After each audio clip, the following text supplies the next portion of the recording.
Howdy wankers, I mean warframers. This is a warframe video about your boy, the legend himself, Hydroid. Before we start, let me set the mood, baby. Today we are going to use this pirate and give him some booty by subsuming jade stars onto his second ability. The name of this build is called Captain Duncan Abnoma. If you understand this reference, you are insanely based. This is going to be a melee influence build. Now, hold on to your tomatoes and reserve your judgment for a second. I know melee influence is very vanilla ice cream, but it gives this build a lot of much needed AoE damage. The heart of the build lies in the amount of status effects Hydroid will be dishing out, and how this affects our base damage with condition overload. The warframe. I honestly do not want to summarize what this guy does. If you're here for a Hydroid build but didn't even bother looking up what he does, I am very sad for you. I am also too lazy to type this into this text to voice AI thing. He is pretty straightforward. The build.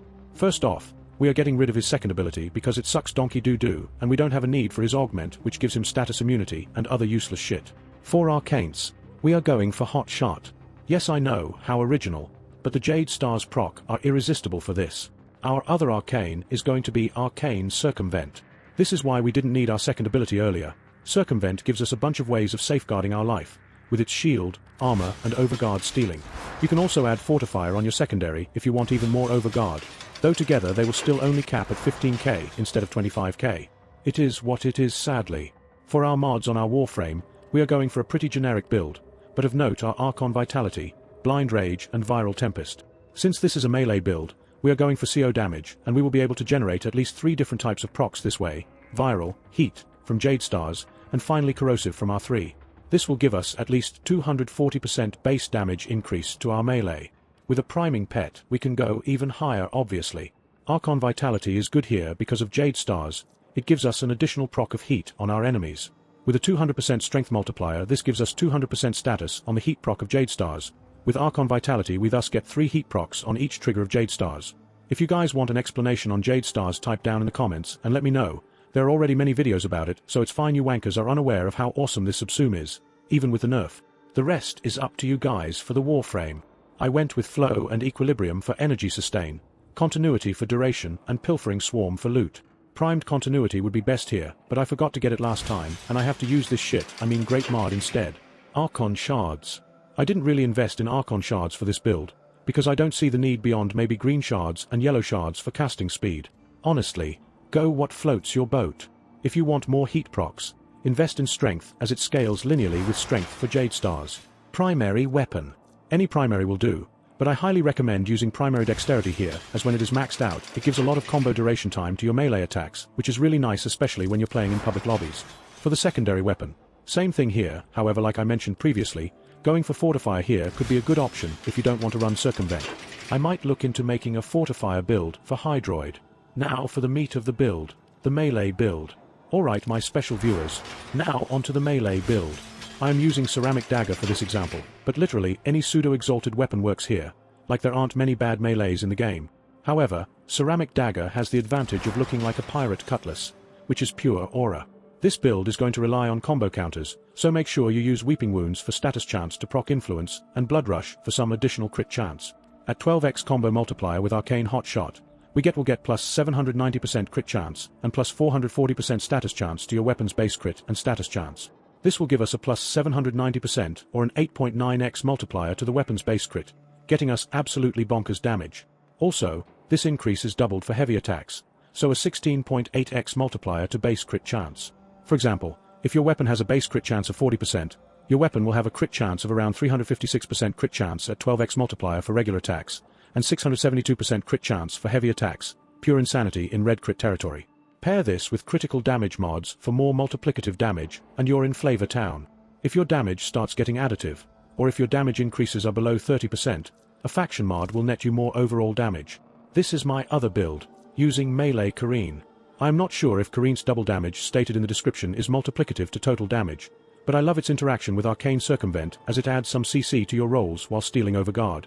This build has increased crit chance, using the sacrificial crit mod, and can reach a crit chance of around 440% at 12x combo multiplier. Remember, the higher the base crit chance, the more juicy the damage will be. There is also how much base damage your melee has that is important. Overall the best melees have good base damage and also good crit and status chances. There is a balancing act in this, but a lot of recent weapons throw this concept out of the window. So pick your poison, really. I would also highly recommend some tenno mod of your choice to profit from the combo multiplier and heavy attacks. And some mods compatible with heavy attacks in that case, for some juicy damage. I went with Galvanized Elementalist here because Ceramic Dagger Incarnate Form, Spectral Daggers, or whatever it's called, has multiplicative CO scaling if I remember correctly. I have a Riven, but that's aside the point. Most melees should do well here, but make sure you get decent attack speed so you can get more DPS, and also it's always good to check your combos for additional damage. If you want to learn more about CO and what multiplicative damage means, let me know in the comments. I might make a video on it, but there are already some fantastic videos out there. Anyways, enough of the Yapinator 9000. Let's see some gameplay. Here is some gameplay. You can ignore me struggling against the bows, as that is purely a skill issue on my part. I often heavy attack outside of the Tenno window because I play a lot of brain dead damage cap Excalibur.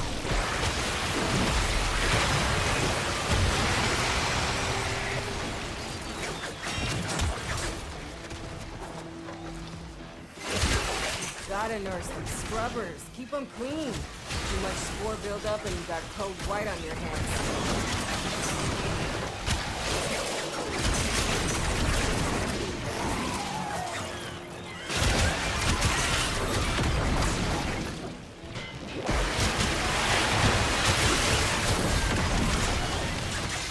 Hey, you think I'm playing? Shoot that buildup off now!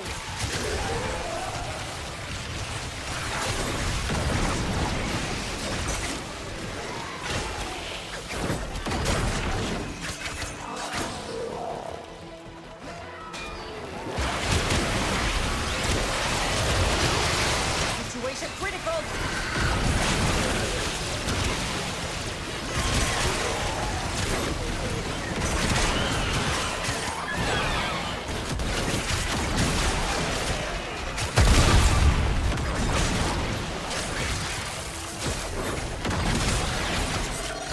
It's working. Hell scrubbers are starting to emerge. I gotta hand it to the little guy. He knows how to talk to the appliances.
To the find out phase.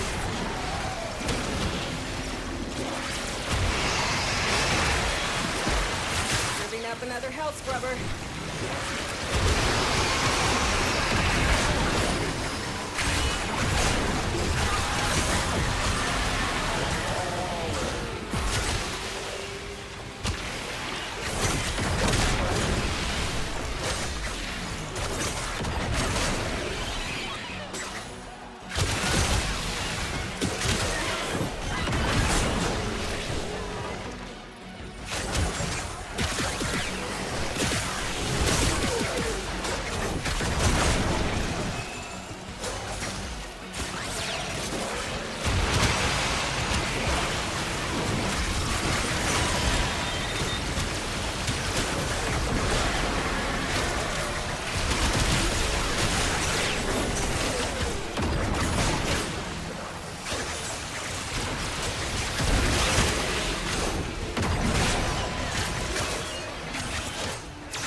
scrubbers coming out of the rot. There's some stuff we might be interested in. Like this. See? My ass is out here on the line too. Keep this mission's minimum threshold. But you didn't come down here to do the minimum, did you?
Alright, we are now at the end of the video. I hope you enjoyed this video. It is my first time making a Warframe YouTube video and my editing skills are kind of cheeks. But I hoped you enjoy. And please make sure to like and subscribe if you enjoyed this, as it'll help motivate me to make more. See you later.